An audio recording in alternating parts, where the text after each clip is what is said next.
Today on Open Minds UFO Report, an alleged leaked UFO video captured by Homeland Security has been analyzed, an Orb UFO caught on video over Illinois, and declassified files show UFO activists were monitored by Scotland Yard. Your Open Minds UFO Report starts now.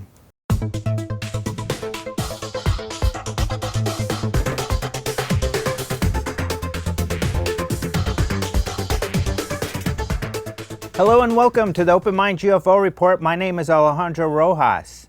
A group of UFO researchers with backgrounds in science have come together to analyze an alleged UFO video they have confirmed comes from the Department of Homeland Security. The object in the video was captured by a thermal imaging camera on a Homeland Security aircraft, and according to the researchers, it exhibits characteristics that cannot be explained by any known aircraft or natural phenomenon. The video is overlaid with the sort of telemetry one would expect from a military or law enforcement thermal image video. It shows an object apparently moving very quickly over land and then into the ocean. It seems to be tumbling or changing shape. It moves over buildings, through trees, and eventually over the ocean. That's when things get weird. The object appears to go in and out of the ocean without slowing down, and at the end of the video, it is either joined by another object or breaks in two. Diana Chaviano, a famous Cuban-born fantasy and science fiction author who is also an investigator with the Mutual UFO Network, aka MUFON, was the first to find out about the video. Her source wanted to remain anonymous and keep the investigation to a small group of people, so the researchers assembled a group separate from MUFON to take a closer look. Their sources said the UFO incident began at about 9:20 p.m. on the evening of April 25, 2013 at the Rafael Hernandez Airport in Aguadilla, Puerto Rico. It involved the crew of a DHC-8 turboprop aircraft from U.S. Customs and Border Protection, a division of Homeland Security. The source said he was in contact with a pilot of the DHC-8, and that is where he received his information. The DHC-8 allegedly took off on a routine flight, and soon after takeoff, the crew noticed a pinkish to reddish light over the ocean that was in their vicinity and approaching towards the south. The crew was concerned the tower had not told them about the incoming traffic, so they called it in. The tower told them they also had a visual on the object, but they were unsure of its identity. Once the object got close to land, its lights turned off, but at this time the DHC-8 was able to begin tracking and filming the object with their onboard thermal imaging system. The DHC-8 did not approach the object but circled the area and filmed it. According to the source, a flight was delayed by the presence of the object. The research group was able to confirm from airport records that a FedEx flight scheduled to leave at 9:10 p.m. was delayed until 9:26. In order to further confirm that the video was not a hoax, they sought radar data from the U.S. Air Force via a Freedom of Information Act request. They did receive radar information from the area during the time of the UFO incident, and they were able to confirm the DHC-8 flight took place in the area and at the time their witness had told them. The flight data also coincided with the telemetry in the video. After a thorough investigation that the researchers say took them over 1,000 man-hours to complete, they could not determine what the object was. They estimated that the object moved between 40 and 120 miles per hour. At one point, they believed the object went underwater while maintaining an average speed of 83 miles per hour. They believe the object moved too fast to be a balloon or a bird, neither of which is known to travel at fast speeds underwater. They also examined the possibility of the object being a military drone, but no known technology can go in and out of the water at those speeds. Some have suggested that perhaps the researchers got it wrong and the object is moving much slower and is a balloon. However, now that their research has been released, at least a couple of people experienced with working on thermal imaging systems used to capture the video have come forward to say that they agree with the researchers' findings. A man named David, who I confirmed as a high-level technician with hours of experience working on these systems and viewing this sort of video, confirmed that the object is too hot to be a balloon. He says he doesn't know what it is. The researchers posted a 161-page document outlining their findings on this case. We were able to interview one of the authors, Richard Hoffman, earlier this week. Thank you for joining us, Rich. First, can you share a little bit about your background? Sure. I got started pretty young. I was 13 years of age. Got started in 1964. I lived in Dayton, Ohio. Been doing this now for over 51 years. I started with MUFON when it was the Midwest UFO Network in 1969. I got a late 69. Anyway, I got started with that. I was also the director of investigations for Ohio UFO Investigators League, which was an Ohio-based UFO organization. And pretty much, right now I'm the STAR team manager, the deputy director of investigations with MUFON overall, and also have the state of Alabama that I manage. My career path is I'm right now a defense contractor. I've been working with the Army Materiel Command. I'm basically like doing IT strategic plans. I'm also putting together a lot of other strategic types of things for them. And I've been working with the Defense Department as that contractor for about 20 years with a variety of companies, including Booz Allen, Alutig, and a variety of others. So I've had a very extensive and wide, varied career. Mm-hmm. So what has the feedback been like since you've released your report? I think I would probably characterize it as being pretty much positive overall. I think if we typically see comments being made in a lot of different social forums. But as you very well know, I mean, you can run across some pretty highly opinionated people from time to time, and some people that don't mind telling you what they think about, the video, and anything else that's out there. So we've got a variety of those people that chime in, and then we have a lot of people that obviously want to just basically tell you their story or what they know about maybe the area. So we've learned a lot, and plus we've also had some great relationships that have been formed now, working with Dick Haynes at NARCAP and his team. We're still, we were talking with the French A3F Sigma 2 team. That's been really, really good. And there's been a lot of interactions between us and even the Roswell Slide Research Group. I mean, we're chatting back and forth and discussing things. So there's some really good discussions going on there. And like I said, overall, it's been very positive, which is what we were hoping for. Mm-hmm. So hopefully the word will keep getting out, and we'll get some scientific organizations that will pop in and start to share some things as well. Mm-hmm. Now, in the story I reviewed, one of the theories that's come out, which is a balloon. However, another one is that it could possibly be a bird. What are your thoughts on that possibility? Well, I think what comes to mind is you remember it's a bird, it's a plane. No, it's Superman, right? Everybody has kind of like an opinion, and obviously right there, is it a bird? Is it a plane? Is it Superman? I have no idea. But the bird hypothesis is one of those ones that was kind of like what we considered first. To be honest with you, it was like either that or the balloon. But early on, we kept saying that the bird might explain it because you're actually getting some sort of heat from that. But you don't see anywhere in. First off, let me clarify. Most of these people that want to jump out with the bird thing are not taking the whole data into context, even the witness information. So what is the witnesses are saying is that they see an object coming in from the water that's got a pink or a kind of a pinkish white light on it, right? How many birds do you know that have a pinkish white light? I haven't run across. The light goes off. The object continues to come in at a pretty steady pace, and it circles around, appears to circle around the airport. Oh, by the way, let's see, the airport stopped a flight. How many times do you stop flights from taking off due to birds? Don't you think that they're probably used to seeing birds?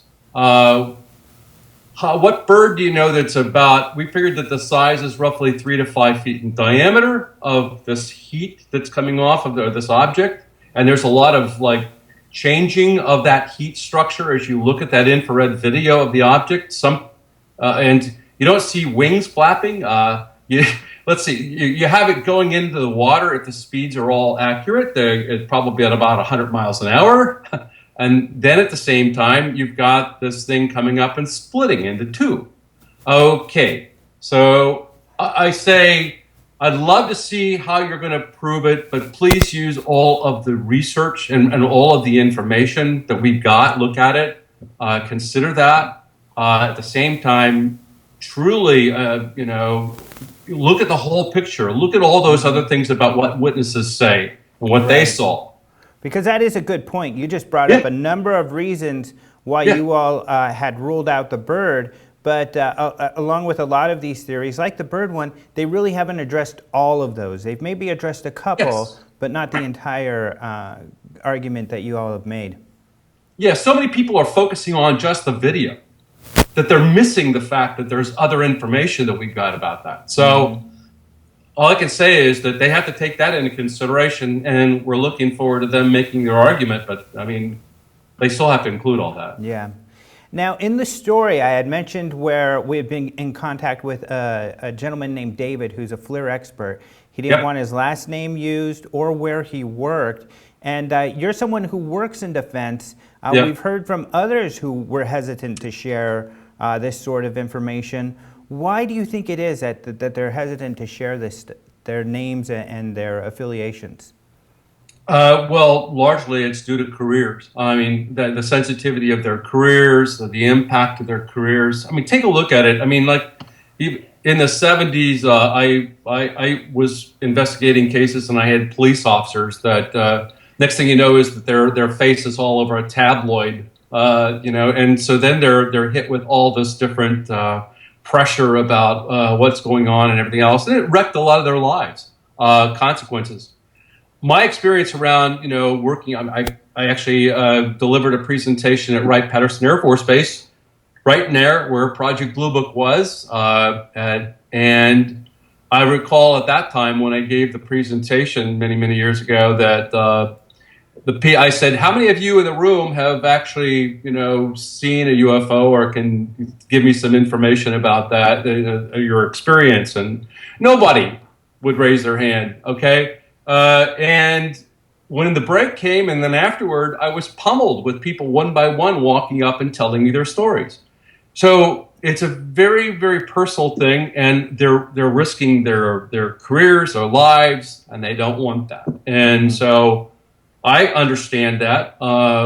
And clearances are hard to get working in the DoD. And do you ever worry about that? I'm sorry? Do you ever worry about it affecting your career? Well, actually, no, not really at this point. I'm at the point where I'm like an old fart, I'm going to be heading out, and they probably are thinking, well, good, we're about ready to lose him. Right. But my situation there has been that I've been very open with the fact that I study and investigate UFOs.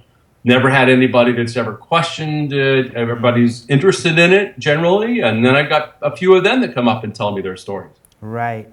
So with this case, where do you go from here? I think for the most part, Alejandro, I think we're still trying to grapple with that as well. We'd like to get more responses to our research. We'd like to be able to get the word out, get scientists actually coming back and giving us more feedback. We'd like to we have a lot of ufologists that are out there that are, pinging us left and right. But I mean, and some of those are scientists. But we'd like to get more of that input, and then what we'd hope to be able to do, I think, is to really get this published in scientific journals.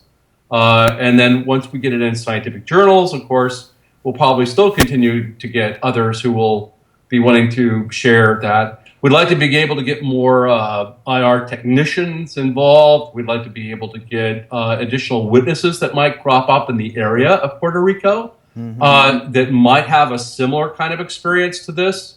I think that, so we're kind of like feeling it out, but right now I think that ultimately that's the direction we're trying to go. And then I'll bring up one other point.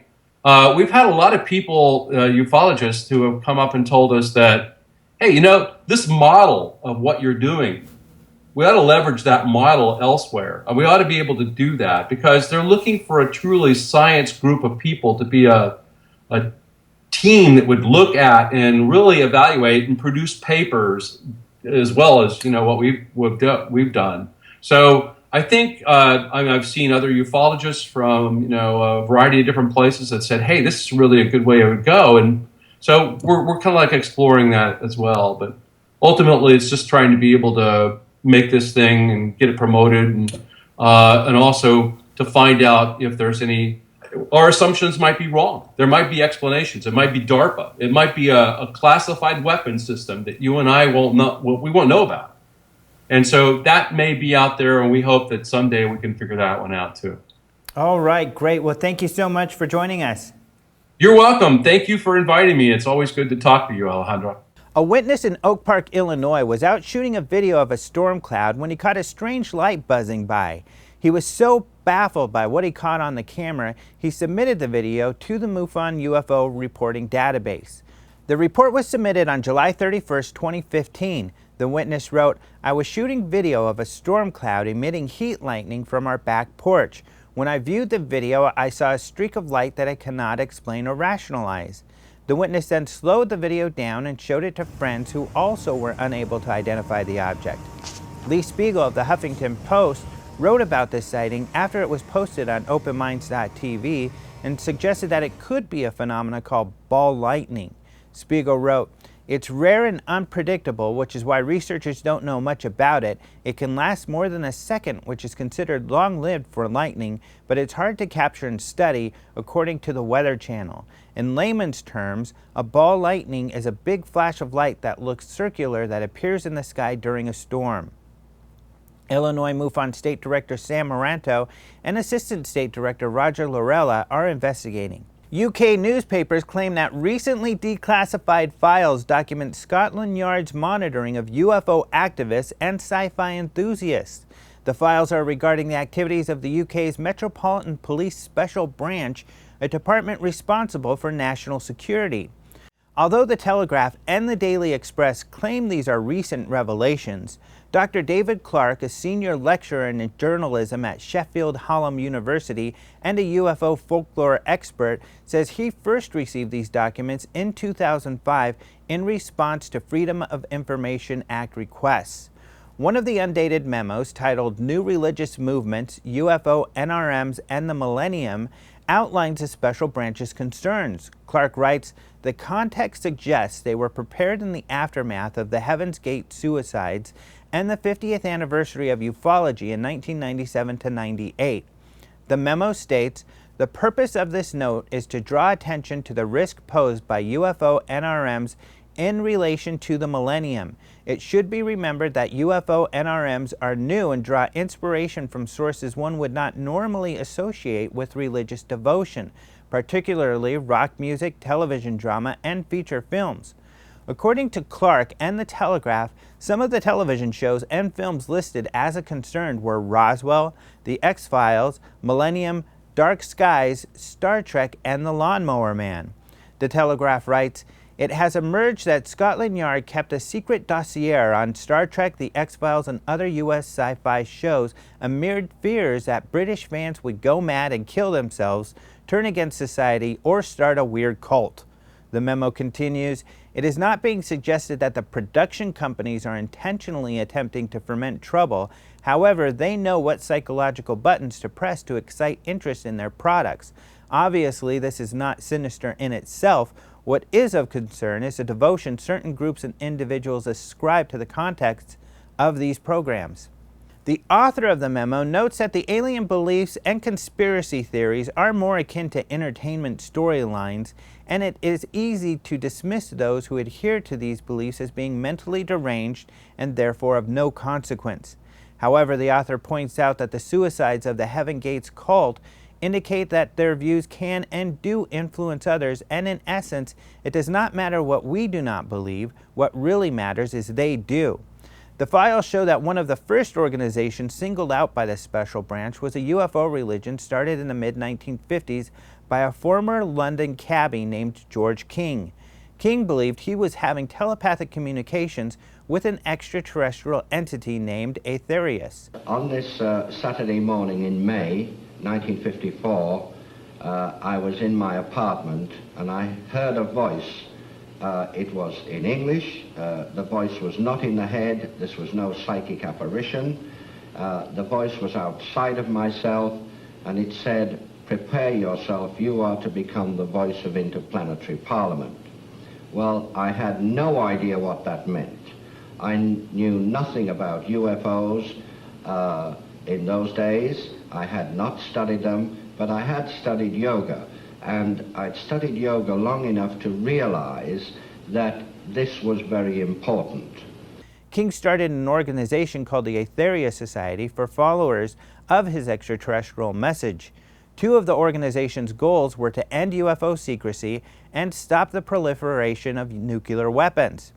King organized the world's first rally to demand the truth about flying saucers in August of 1958 and garnered further attention when he appeared on a live television broadcast titled Mars and Venus Speak to Earth. The Daily Express writes that in the program, which aired on BBC Two in 1959, an enraptured audience was told that King was in a trance and the alien had taken over his vocal cords.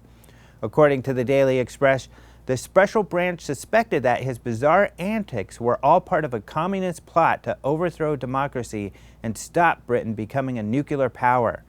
Clark says special branch interest in the Aetheria Society began to fade in the 1960s. He writes, their investigations had showed that whilst they shared many fundamental ideas, neither the organization nor individuals within it were overtly communist. That's your Open Minds UFO report for today. You can find these stories and more at openminds.tv. We post fresh UFO news daily. You can also follow us on Twitter at Open Minds TV, and you can find us on Facebook. Don't forget to register for the International UFO Congress, the Guinness World Record holding largest UFO convention. Early registration is open now, so reserve your spot at the lowest price available all year at ufocongress.com. Let us know if you liked today's episode by liking the episode on YouTube and leaving us your comments in the section below. You can also download our podcast, Open Minds UFO Radio, on iTunes or at openminds.tv/radio. Thanks again for joining us today for OpenMinds.tv. I'm Alejandro Rojas.